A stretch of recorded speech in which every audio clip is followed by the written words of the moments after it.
brīnišķīgs rīts, brīnišķīga diena, jo dzīvot kopā ar Jēzu Kristu.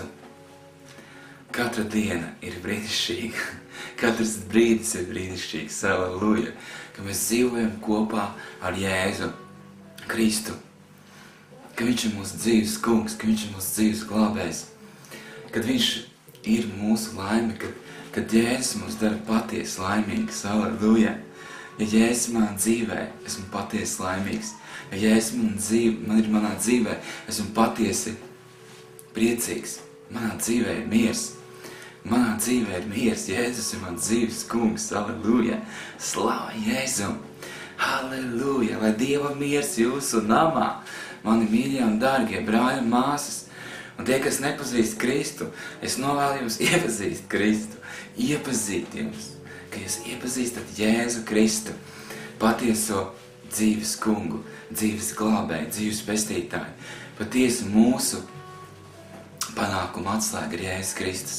Kopā ar Jēzu mēs spējam būt svētīti visās dzīves sfērās. Halleluja! Halleluja! Es pasludinu, ka Dieva valstība ir tuvu klāt pienāks jūs dzīvēs. Halleluja! Mēs šodien lasīšu 2. psalmu. 2. psalms. Dieva vārds ir patiesība. Un Bībelē teica, ka Dieva vārds ir abās pusēs griezīgs sobens, un viņš spiež ziņ iekšā līdz pāršai dvēseli, garu, locekļu, smadzenes, un ir domu un sirdsprāta tiesnesis, halleluja. Dieva vārds ir dzīves, Dieva vārds maina mūsu dzīves, halleluja. Slavu tam kungam. Tātad 2. psalms, halleluja. Tātad, kāpēc trokšņo tautas un ļaudis tukši melš? Zemes ķēniņi ceļas un valdnieki apvienojas pret to kungu un viņa svaidīto. Sarausim viņa važas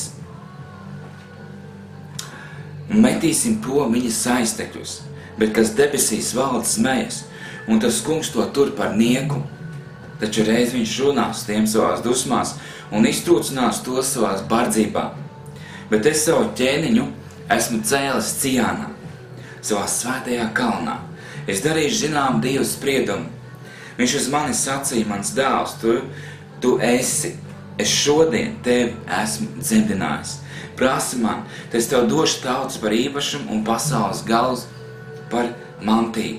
Tu ganīs tos ar dzelzs zizli, kā mālu traukstu sadauzīs. Tad tu ķēniņi nāciet pie prāta un ņemiet to vērā jūs zemes soģi, kalpojiet tam kungam ar bijāšanu un sirds trīsām skūpstiet dēlu, lai viņš nedusmo un jūs neiet bojā savos ceļos. Jo ātri iedegās viņa dusmas, bet svētīgi visi, kas pie viņa tveras. Tad, kāpēc trūkšņo tautas un ļaudis tukšas melš? Halleluja! Lai šo psalmu tā īsti saprast, es vēl izlasīšu no apostoļu darbus izlasīšu, 4. nodaļu, un no 1. līdz 33. pantam. No 1. līdz 33. pantam. Tad no ļaudīm runājot, pienāca priesteris, tempļa sādes priekšnieks saduķējiem sadusmot par to, ka viņi ļaudis mācīja sludināja Jēzus augšām celšanos no mirušiem, tie satvēra viņus un turēja apcietinājumā līdz rītam, jo bija jau vakars. Bet daudz ļaužu, kas šos vārdus bija dzirdējuši, ticēja, un viņa skaits bija 5000 vīru. Nākamajā dienā sapulcējās viņu vadoņi, vecāji un rakstu mācītāji un Jeruzalemē, un tāpat augstais priesteris Anna un Kajafa un Jānis Aleksandrs un viss, kas bija no augsto priesteru cilts, un tie viņu savā vidū nosatījuši pratināja, kādā spēkā vai kādā vārdā jūs esat to darījuši. Tad Pēteris svētākā ir pilns tiem sacīja, tautas vadoņu vecai, ja mums šodien pratina laba darba dēļ, ar ko šis nevaslais cilvēks ir dziedināts, tad jums visiem un visai Izraēla tautai zināms, ka šis stāv vesels jūsu priekšā nācriešu Jēzus Kristus vārdā. ko jūs esat situši krustā, bet ko Dievs uzmodinājis no mirušiem, šis ir akmens, ko jūs nama cēlā esat atmetuši un kļuvis par stūrakmeni. Nav pestīšanas nevienā citā, un jo nav neviens cits vārds zem debesīm cilvēkiem dots, kurā lemta pestīšana. Kad viņi redzēja Pētera un Jāņa drossirdību un noprata, ka tie ir nemācīti un vienkārši cilvēki, viņi brīnījās, viņi arī uzzināja, ka tie bijuši kopā ar Jēzu. Un redzot izdziedināto cilvēku pie tiem stāvam, viņiem nebija neko pretīm teikt. Pavēlējuši tiem atstāt Sinedreju, viņi apspriedās savā starpā sacīdami, ko lai darām ar šiem cilvēkiem. Jo, kad tiešām brīnums ar tiem noticis, tas visiem ir zināms, ka kas Jeruzalemē dzīvē, un mēs to nevaram noliegt. Bet tas, lai ļaužu starpā tālāk neizpaužas, mēs tiem stingri piekodināsim nerunāt vairs šī vārdā ne ar vienu cilvēku. To ieaicinājuši, viņi tiem pavēlēja nemaz vairs nerunāt, nedz mācīt Jēzus vārdā. Bet Pēters un Jānis tiem atbildēja un sacīja, spriediet paši, vai ir taisnīgi Dievu priekšā jums vairāk klausīt nekā Dievam. Jo mēs nevaram nerunāt par to, ko esam redzējuši un dzirdējuši. Tiem vēlreiz piedraudējuši un nevarēdam izdomāt, kā tos sodīt, viņi tos atklāja ļaužu dēļ, jo visi teica Dievu par to, kas bija noticis, jo šis cilvēks, kam dziedināšanas brīnums bija noticis, bija vairāk kā 40 gadus vecs. Un atbrīvotie nāca pie savējiem un stāstīja, ko augstie priesteri un vecāji tiem bija sacījuši.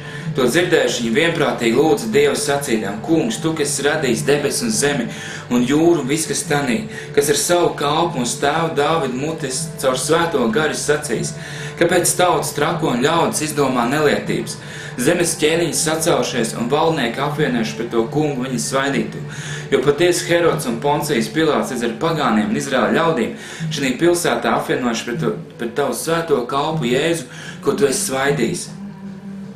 Lai darītu to, ko tavu roka un tavs padoms iepriekš bija nolēms, ka tam bija jānotiek. Tad, kungs, skaties uz viņu draudiem un dod saviem kalpiem drosmi runāt tavu vārdu. Savu roku izstiedams, ka notiek dziedināšanas un zīmes un brīnumi tev svētā kalpa Jēzus vārdā. Un kad viņi beidz Dievu lūgt vietu, kur tie bija sapulcējušies, nodarbēji, un tie visi kļuvuši svētēji ar pilni un droši sirdi runāja Dievu vārdu. Un ticīgo pulks bija viena sirds un viena dvēsele, un neviens neko no savas mātes nesauc par savu, bet visiem viņiem bija kopējs. Un apustuļi lielu spēku apliecināja kungu Jēzus augšām celšanos, un liela žēlastība bija ar viņiem. Aleluja! Aleluja! Slavu Tev kungam! Tad šeit apustuļi, kas tas ir par brīnumu? Ja? Tas ir brīnums, ka kāds kāda ētika tiesā šie apustuļi. Ja? Tur, ja palasiet 3. nodaļu, tur ir rakstīts, ka Jānis un Pēters gāja ar lūkšanas stundu 9. uz templi, ja, lai lūgtu Dievu. Un tur bija kāds cilvēks, kas bija tilzus jau no mātes miesām.